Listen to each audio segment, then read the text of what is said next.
Elə ki qəzavət eləyirsən. Biz hər gün qəzavət eləyirik.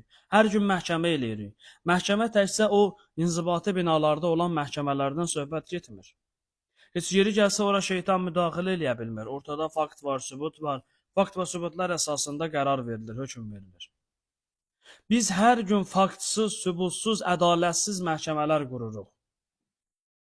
Çox təəssüf ki, bu günləri bizim cəmiyyətdə qurduğumuz ədalətsiz məhkəmələrin sayı hesabı yoxdur.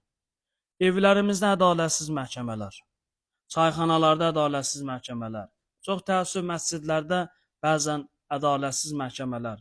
Necə? Bir nəfərin söhbəti danışılır, qarşı tərəf yoxdur burada. Qarşı tərəf dinləmədən, qarşı tərəfin argumentin bilmədən dərhal biz bunu təsdiq edirik ki, sən düz deyirsən. O təbii ki, hər kəs öz sözünün göyçəyin deyir, hər kəs özünə sərf eləyən tərəfi deyir.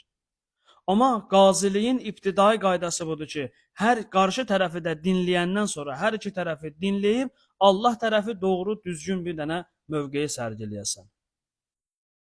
Məgər bu qədər boşanmaların sayı artıbdır. Boşananlar bu yanlış məhkəmələrin, yanlış ailə daxili məhkəmələrin nəticəsi deyilmi?